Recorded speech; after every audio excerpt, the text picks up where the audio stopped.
नमस्कार दर्शकों, चौपाल कार्यक्रम में थारो बहुत बहुत स्वागत है।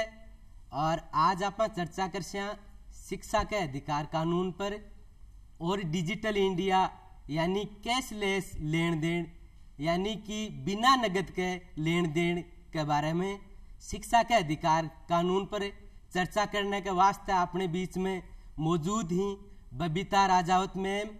आप सहायक निदेशक ही शिक्षा विभाग में। तो बबीता मैम, आपका हमारे कार्यक्रम में चौपाल का दर्शकों की तरफ से बहुत बहुत स्वागत है।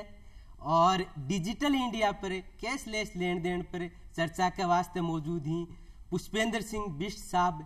आप वरिष्ठ प्रबंधक इंडियन बैंक हैं। तो बिष्ट साहब, आपका भी चौपाल के दर्शकों की तरफ से बहुत बहुत स्वागत है। तो दर्शकों, आप बबीता जी से चर्चा शुरुआत करा। मैडम, शिक्षा का अधिकार कानून की बनाने की जरूरत जो को 2009 में संसद में पारित हुई और 2010 में लागू हुई, इस शिक्षा के अधिकार की जरूरत क्यों पड़ी अपने देश में? देखिए, शिक्षा किसी भी राष्ट्र का एक महत्वपूर्ण संसाधन है। यानी कि मानव संसाधन की जब हम बात करते हैं तो शिक्षा ही एकमात्र ऐसा संसाधन है जिससे कि जागरूक हुआ जा सके और सर्वांगीण विकास हुआ जा सके। यह सर्वांगीण विकास किसी भी राष्ट्र का तब हो सकता है जबकि उसका प्रत्येक नागरिक शिक्षित हो। और इसी उद्देश्य से शिक्षा देने के लिए यह कानून बनाया गया। जैसा कि आपने अभी बताया, 1 अप्रैल 2010 से ये संपूर्ण भारतवर्ष में लागू हो चुका है। और इसका मुख्य उद्देश्य है कि जो 6 वर्ष से 14 वर्ष तक के बालक बालिकाएं हैं, उन सबको निशुल्क व अनिवार्य शिक्षा प्रदान की जाए। यानी कि कोई भी बच्चा किसी भी कारण से शिक्षा से वंचित नहीं रहे, यह इसकी मूल संकल्पना है। साथ ही में केंद्र सरकार व राज्य सरकार का भी यह सामूहिक दायित्व बनाया है कि इन आयु वर्ग के बच्चों को निश्चित रूप से विद्यालयों में नामांकित किया जाए और उनका उचित प्रबंधन किया जाए। बिल्कुल। तो 6 से 14 वर्ष के आयु का बच्चा ने निःशुल्क और अनिवार्य शिक्षा को प्रावधान शिक्षा के अधिकार कानून में किया गया है। तो इकमाई कानून में और बच्चों के लिए क्या क्या प्रावधान है मैडम, हमारे ग्रामीण भाई बहनों को बताएं आप। बिल्कुल, इस कानून के तहत सबसे बड़ा तो मुख्य कि हमारी जो प्रारंभिक शिक्षा है वो बिल्कुल निशुल्क रखी गई है, अनिवार्य रखी गई है। इसके साथ ही में जो आयु वर्ग है ये प्रारंभिक शिक्षा पूर्ण कर लें बिना कोई मानसिक शारीरिक प्रताड़ना दिए हों। अगर हम बात करें सरकारी विद्यालयों में दाखिला, तो सत्र पर्यंत सरकारी विद्यालयों में कक्षा 1 से 8 के दाखिले होते हैं। और इसके अलावा जो हमारे निजी विद्यालय हैं वहाँ पर भी प्रवेश उन्हीं निजी विद्यालयों में दिया जाए जो कि सरकार से मान्यता प्राप्त हो। कुल मिला के सरकारी और निजी विद्यालय दोनों जो है इसके लिए एंटाइटल हैं और वहाँ पर बच्चा प्रवेश पा सकता है। लेकिन कुछ निजी विद्यालयों की सीमा रखी गई है। जैसे कि अभी आप बता रहे हैं कि 6 से 14 आयु वर्ग के जो बच्चे हैं, 6 वर्ष का बच्चा लगभग पहली कक्षा में होता है और वो 8वीं कक्षा 14 वर्ष में लगभग पूरा कर लेता है। तो इसलिए प्रारंभिक शिक्षा को मेन फोकस किया गया है। जी बिल्कुल, बहुत बढ़िया बात बताई कि प्रारंभिक कक्षा के ज़्यादा फोकस करो गयो है।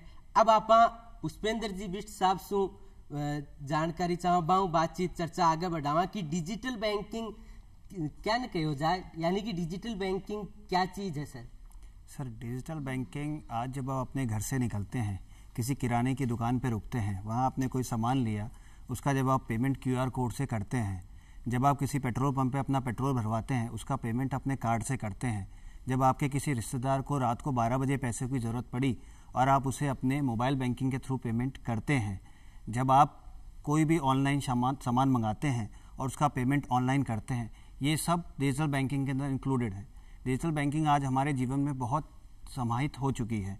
आप बिजली का बिल भरने से लेके, आपके मोबाइल का बिल भरने से लेके, आपके बच्चे के परीक्षा फॉर्म भरने से लेके, सब में डिजिटल बैंकिंग का यूज़ करते हैं। मेनली भारत सरकार के डिजिटल इंडिया प्रोग्राम के अंदर कैशलेस ट्रांजैक्शन को बढ़ावा देने के लिए सरकार रूरल एरिया, हमारे ग्रामीण इलाकों में इंटरनेट की कनेक्टिविटी बढ़ा रही है, ताकि हमारे जो ग्रामीण भाई बहन हो या शहर के भाई बहन हो वो ज़्यादा से ज़्यादा कैशलेस ट्रांजैक्शन को यूज़ करें और नगद की उनको जो परेशानियां आती हैं उस परेशानी से वो दूर रह सके। बिल्कुल, तो डिजिटल बैंकिंग को मतलब है कि जब में कैश लेन देन को नहीं हुआ, आप ऑनलाइन मोबाइल सू जकी भी चीज है वह प्रक्रिया पूरी कर लिया। अब बिष्ट साहब ये बताइए हमारे ग्रामीण दर्शकों को कि ये क्या क्या प्रक्रिया है, किस किस तरीके से डिजिटल बैंकिंग की जा सकती है, उसके माध्यम क्या क्या है? सर, डिजिटल बैंकिंग के बहुत सारे तरीके हैं, पर उसमें प्रमुख तरीके हैं एटीएम कार्ड के थ्रू ऑनलाइन पेमेंट करना। एटीएम कार्ड से जब हम किसी भी दुकान पे जाके पॉइंट ऑफ सेल मशीन जो पीओएस मशीन कहलाती है उससे हम शॉपिंग कर सकते हैं। हम किसी को भी अपनी डिटेल एटीएम कार्ड की देके ऑनलाइन कोई भी सामान मंगवा सकते हैं। दूसरी उसमें प्रक्रिया है यूपीआई पेमेंट। भारत सरकार के भीम यूपीआई और भारत पे ये यूपीआई के ऑप्शन है, इनसे यूपीआई एड्रेस के द्वारा हम भारतवर्ष में कहीं भी पेमेंट भेज सकते हैं और कहीं से भी पेमेंट मंगवा सकते हैं। एक और तरीका है, जो हमारे ग्रामीण भाई बहन स्मार्टफोन अपने पास नहीं रखते हैं, जिनके पास कीपैड का फ़ोन है, वो एक सुविधा है यूएसएसडी, उसमें *99# अगर वो डायल करते हैं अपने मोबाइल फ़ोन से तो उसके द्वारा सुविधाजनक मेन्यू उनके सामने आता है, उससे वे कोई भी कैश का लेन देन कर सकते हैं बिना बैंक गए हुए और बिना अपने घर की सुविधा के अनुसार कर सकते हैं। बिल्कुल, तो बैंकिंग का क्षेत्र में डिजिटल बैंकिंग है उसने बहुत ज़्यादा गुणवत्ता बढ़ा दी है। तो अब हम शिक्षा के क्षेत्र में जानते हैं, तो ये शिक्षा का अधिकार जो कानून बना बबीता जी, इससे इसकी गुणवत्ता के लिए सुधार में शिक्षा में क्या क्या प्रावधान किए गए हैं? शिक्षा के अधिकार के कानून में गुणवत्ता बहुत प्रमुख मुद्दा है और फोकस्ड भी है। उसमें मुख्य रूप से बात की जाती है कि छात्र शिक्षक अनुपात क्या हो। तो प्रत्येक 60 बच्चों पर 2 शिक्षक अनिवार्य हों। साथ ही में जो हमारा TLM टीचर लर्निंग जो मटेरियल है उसकी उपलब्धता कराई जाए, समय समय पर शिक्षकों को प्रशिक्षण दिया जाए। और साथ ही में एक मुख्य बात जो मैं बताना चाहूँगी कि ऐसे बच्चे जिसने कि पहली क्लास नहीं पढ़ी, उसकी उम्र 6 वर्ष की थी, दूसरी नहीं पढ़ी 7 वर्ष की थी, अब वो तीसरी कक्षा में प्रवेश लेना चाहता है, तो आयु अनुरूप प्रवेश भी होते हैं, यानी कि आयु के आधार पर प्रवेश। और उसके लिए एक विशिष्ट जो अध्यापन प्रक्रिया है, शिक्षकों के द्वारा विशिष्ट प्रक्रिया से पढ़ाया जाता है, ताकि वो जो अन्य बच्चे हैं जो कि उसी कक्षा में पढ़ रहे हैं उसके अनुरूप आ जाए और उनके साथ में आगे वो अध्ययन जारी रख सके। तो गुणवत्ता में भवन संरचना हो, चाहे TLM हो, चाहे हम छात्र शिक्षक अनुपात की बात करें, चाहे हम प्रत्येक बच्चे का जो उसका सीखने का स्तर है उसके आकलन की बात करें, उसको दर्ज करने की बात करें, ये सारी की सारी चीज़ें, सारे के सारे जो घटक हैं ये शिक्षा के अधिकार कानून में जोड़े गए हैं। बिल्कुल, तो शिक्षा के अधिकार कानून में शिक्षक और बच्चा को अनुपात, बच्चा को सीखबा को स्तर, यानी कि हर बच्चा को रिकॉर्ड रखो जाए। और आ एक बहुत महत्वपूर्ण बात है कि जहाँ कोई बच्चों पहली, दूसरी, तीसरी कक्षा को नहीं पढ़ पायो और वो चौथी कक्षा में, यानी कि बिकी उम्र भी बढ़ गई, तो बिन चौथी कक्षा में प्रवेश मिलसी और बिका साथ भी पर विशेष ध्यान दे और पहली कक्षा को जो ज्ञान है, जिसकी पढ़ाई है, वह भी बिन कवर कराई जा सके, ताकि वो बच्चों उम्र यानी कि आपकी आयु है बिके अनुरूप पढ़ाई कर सके। यह न हो कि वो आयु ज़्यादा हो जाए और वो पढ़ाई का माय नीची कक्षा में रह जाए। इस पर गुणवत्ता को सुधारने के लिए विशेष ध्यान दिया गया है। तो मैडम, आपने एक हमारे सरकार की जिम्मेदारी है, शिक्षक की जिम्मेदारी है, समुदाय की भी कोई जिम्मेदारी तय की गई है कि सामुदायिक भागीदारी कैसे हो, समुदाय की क्या जिम्मेदारी हो, ऐसा कुछ प्रावधान भी शिक्षा के अधिकार कानून में किया गया?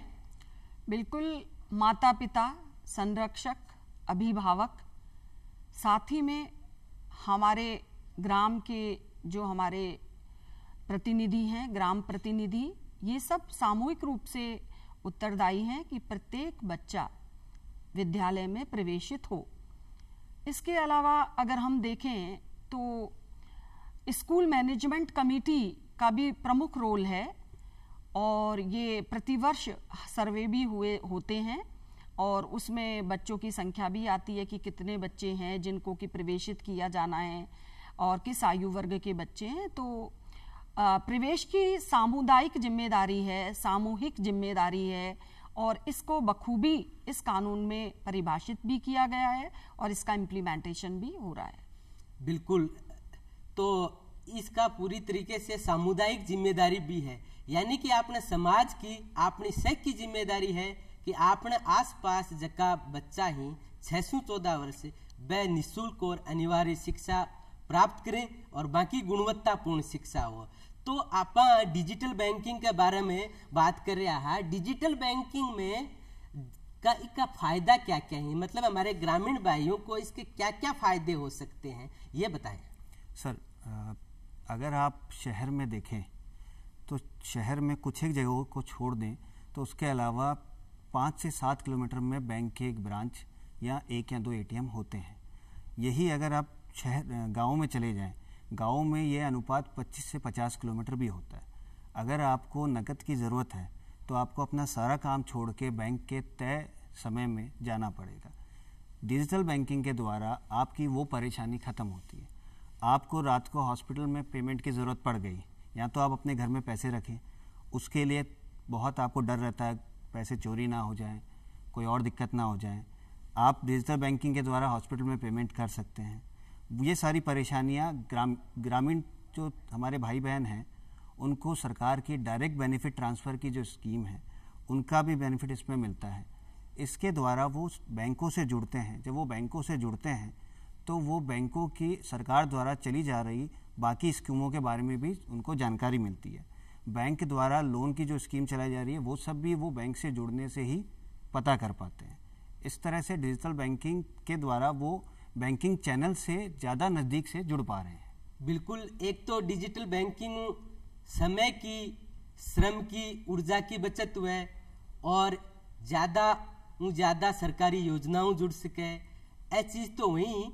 और डिजिटल बैंकिंग का हो रही है भी हमारे गाँव में, हमारे ग्रामीण भाई बहना के कई बार कोई मैसेज आ जाए, कई बार फ़ोन आ जाए कि आपका एटीएम ब्लॉक कर दिया जाएगा, आप ये जानकारी बताओ, आप ओटीपी बताओ। इस तरीके की चीज़ों में उनके खाते से कई बार पैसे निकल जाते हैं। तो ये चुनौतियां हैं, इस तरह के फ्रॉड होते हैं, इनसे कैसे बचा जा सकता है? सर, जिस तरह से डिजिटल बैंकिंग बढ़ रही है उसी तरह से इनमें फ्रॉड भी बढ़ रहे हैं, परंतु हमें ये समझने की ज़रूरत है कि बैंक द्वारा कभी भी आपकी निजी जानकारियां आपसे नहीं पूछी जाती, जिसमें प्रमुखता आपका एटीएम का नंबर, आपका आधार का नंबर, आपके एटीएम पे सीवीवी नंबर और ओटीपी बैंक द्वारा नहीं पूछा जाता है। अगर आपको इस तरह का कोई भी फ़ोन या मैसेज आता है जिसमें आपसे ये जानकारियाँ पूछी जाती है, आपने वो जानकारियाँ बिल्कुल भी शेयर नहीं करनी है। इन जानकारियों को जब आप शेयर करते हैं तो आप फ्रॉड का शिकार बनते हैं। अपनी निजी जानकारी कोई भी बैंक पूछे को नहीं, तो अगर कोई यहाँ को कॉल आपने के नावे है तो वह निजी जानकारी बैंकों को नहीं, वह फ्रॉड है। तो बिट साहब, अगर आपका फ़ोन किसी का आ गया और हमारे ग्रामीण भाई बहनों को ये बात करने के भी फ्रॉड वालों के तरीके ऐसे होते हैं कि वो बेचारे डर जाते हैं, कोई बात बता दी और तुरंत एहसास हुआ कि हमने गलती से बता दी है ना। तो ऐसा में क्या करना चाहिए एहसास होने के बाद कि हमारे साथ फ्रॉड हो या फ्रॉड हो गया है, आपका बैंक से पैसा कट गया है, तो क्या करना चाहिए? सर, अगर आपके बैंक से पैसा कट गया है तो जैसे ही आपको इसका पता लगता है तुरंत आपको अपनी बैंक की शाखा में, नज़दीकी पुलिस स्टेशन में इसकी कंप्लेंट दर्ज करानी चाहिए। जितनी जल्दी से जल्दी आप इसकी कंप्लेंट दर्ज कराएंगे उतनी ही अधिक संभावना है कि आपको पैसों का नुकसान कम से कम होगा। जितना आप समय लगाएंगे आपको पैसों का नुकसान होने के चांसेस ज़्यादा हैं। बिल्कुल, तो भाई बहनों, अगर कारकन यहाँ को कोई फ्रॉड हो जाए तो तुरंत बैंक और पुलिस में भी की कंप्लेंट यानी कि भी की शिकायत दर्ज करवानी चाहिए और बस जितनी जल्दी उसके एटीएम ने भी ब्लॉक करवा देना चाहिए और बस सूचना दे देनी चाहिए। तो आप बबीता जी, शिक्षा के अधिकार के बारे में आप सरकारी स्कूलों के बारे में तो बात कर रहे हैं, अब जो प्राइवेट स्कूल है यानी निजी स्कूल ही आकमाए भी एडमिशन के लिए, आकमाए प्रवेश के लिए वंचित बच्चा के लिए शिक्षा का अधिकार कानून में कोई प्रावधान है कि? बिल्कुल, शिक्षा के अधिकार कानून में प्रावधान किया गया है। मान्यता प्राप्त निजी विद्यालय अपनी जो पहली कक्षा स्तर है उसमें से लेके और जब तक बच्चा 8वीं तक 8 कक्षाओं तक अपना अध्ययन जारी रखता है, 25% जो सीट्स हैं वो वंचित, दुर्बल, अभावग्रस्त बच्चों के लिए रिजर्व होती हैं। और इन सब की एक प्रक्रिया है, प्रक्रिया का कैलेंडर, प्रक्रिया किस प्रकार से संपादित होगी, इसके बारे में विभाग द्वारा पूर्व में ही जो है बता दिया जाता है।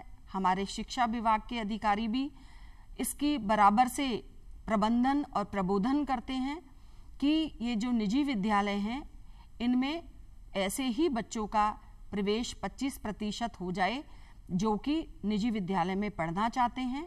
और सबसे खास बात है कि उसके लिए बच्चों को कोई फीस किसी भी रूप में नहीं दी जानी है, क्योंकि इसका नाम ही निःशुल्क व अनिवार्य शिक्षा का है काम। तो यहाँ पर जो शुल्क की राशि है विद्यालय की, वो सरकार के द्वारा ही पुनर्भरण की जाती है। इसलिए जो 25% बच्चे हैं, 25% में एक उदाहरण के तौर पे कि एक कक्षा है वहाँ पे 40 बच्चे हैं, तो 10% ये यानी कि 10 बच्चे जो हैं ये वही आएंगे जो कि दुर्बल वर्ग से हैं, वंचित वर्ग से हैं, जो है असुविधाग्रस्त बच्चे हैं। और यहाँ तक आप देखें कि HIV एड्स पीड़ित यदि कोई माता या पिता हैं तो उनके बच्चे भी इसमें शामिल होते हैं, अधिकार रखते हैं। तो बिल्कुल दर्शकों, निजी विद्यालय में यानी प्राइवेट स्कूलों में भी शिक्षा का अधिकार कानून के तहत तो प्रावधान है, जी आपन मैडम बतायो कि 25% बच्चा भी कमाए, वंचित वर्गों इस कानून के तहत प्रवेश पावे। और बाकी फीस निःशुल्क है, बाकी फीस है जो कि सरकार अदा करे विद्यालय ने। तो मैडम इस तरह को पूरा कानून है और देश में है, इस कानून ने लागू करवाऊं कि वो सुचारू रूप में लागू उसके बढ़िया तरीका धरातल पर और देश के हर बच्चे ने भी को लाभ मिल सके, देश को हर बच्चों स्कूल पहुंच सके। इसके लिए कोई निगरानी यानी इसकी कोई मॉनिटरिंग के लिए भी कोई प्रावधान करे गयो है कि? मॉनिटरिंग का प्रावधान सामूहिक रूप से है, शिक्षा विभाग का तो दायित्व है ही, लेकिन कहीं ऐसा लगता है कि RT एक्ट की पालना नहीं हो रही है, बच्चों के संग कोई भेदभाव किया जा रहा है या किसी अन्य प्रकार का मानसिक शारीरिक उनको प्रताड़ना दी जा रही है या किसी अन्य प्रकार का स्कूल जाने का उनका जो अधिकार है उसको हम रोकने का काम करते हैं। तो राष्ट्रीय बाल संरक्षा जो हमारा आयोग है NCPCR, वो इसके लिए सतत मॉनिटरिंग और लगातार इनका समीक्षा भी और संरक्षा का कार्य करता है। बिल्कुल, तो इसके निगरानी के लिए भी एक आयोग बनाया गया है और लगातार इन्हें पूरी तरह का लागू करने का प्रयास किया जाए ही कि देश को हर बच्चे ने अनिवार्य और निःशुल्क शिक्षा प्राप्त हुए। और शिक्षा के साथ ही बैंकिंग जो को बहुत जुड़ेड़ो है, तो बैंकिंग के माय में ग्रामीण विकास के लिए दोनों आधार स्तंभ ही हमारे ग्रामीण विकास में ग्रामीण भाई बहना के डिजिटल बैंकिंग आपके विकास में क्या क्या योगदान दे सकती है? सर देखिए, डिजिटल बैंकिंग से एक सबसे बड़ा जो बेनिफिट है वो यह है कि हमारे ग्रामीण साथी जो अनऑर्गेनाइज सेक्टर से लोन लेते थे या वो बैंकिंग से जुड़े हुए नहीं थे, वो डिजिटल बैंकिंग के माध्यम से बैंक एक तरीके से उनके जेब में आ गया है। वो बैंक से जुड़ रहे हैं, सरकार की जितनी भी योजनाएं हैं उनका पैसा डायरेक्ट उनके अकाउंट के अंदर आ रहा है। चाहे आप वृद्धावस्था पेंशन के बारे में कहिए, चाहे से आप हमारी 2000 रुपये की जो पेंशन आती है उसके बारे में कहिए। तो मतलब कि जो पूरा परिवेश में ग्रामीण लोग हैं वो सरकारी योजनाओं से सीधे प्रत्यक्ष रूप से जुड़ गए और उनको अपना पूरा फायदा डायरेक्ट यानी सीधे रूप से मिलने लग गया है। तो यह ग्रामीण विकास में एक महत्वपूर्ण काम है। और इसी तरीके से वृद्धावस्था का पेंशन का आपने जिक्र किया और सारी सरकारी योजनाओं को, तो हमारे बहुत सारे ग्रामीण युवा जो विद्यार्थी होते हैं, पढ़ाई लिखाई करते हैं और उसी से आगे बढ़ते हैं, उनके जीवन में इस डिजिटल बैंकिंग से क्या क्या प्रभाव हुए, उनको क्या फायदा हुआ?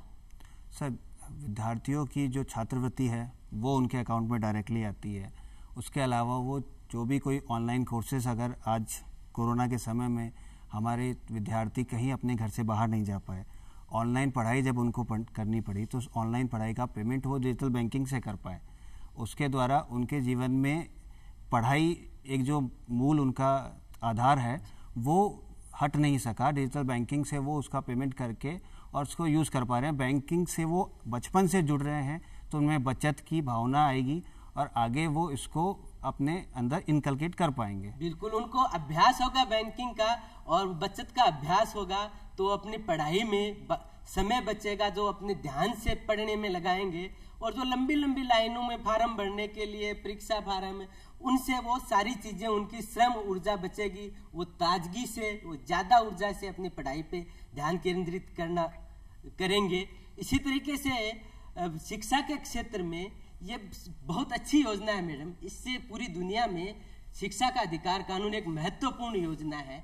इसकी जागरूकता किस तरीके से फैलाई जा रही है कि देश का, गांव का आम आदमी तक वो बात पहुंचे और हर वंचित आदमी अपने बच्चों को शिक्षा प्राप्त करवाए, स्कूल तक भेजे। इसके लिए क्या क्या प्रयास किए जा रहे हैं, कैसे जागरूकता बढ़ाई जा रही है?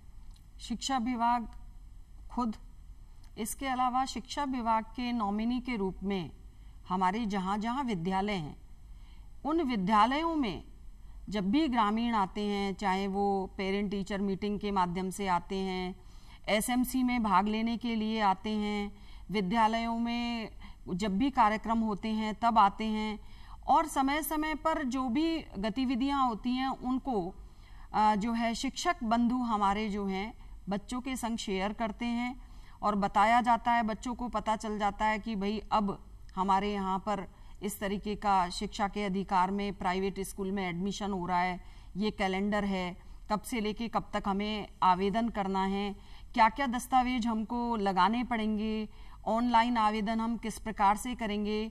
और सबसे बड़ी बात है कि बिल्कुल पास का स्कूल ही, क्योंकि इसमें शर्त रखी गई है कैचमेंट एरिया की, तो पास के कौन से निकटस्थ विद्यालय है, चाहे वो ग्राम पंचायत स्तर पर है या हमारे नगर निगम के जो वार्ड्स हैं उन पर है, कहाँ कहाँ हम अप्लाई कर सकते हैं और किस किस दस्तावेजों के अभाव में हमारा फॉर्म रिजेक्ट हो जाएगा, तो हमें क्या क्या तैयारियां करनी पड़ सकती हैं।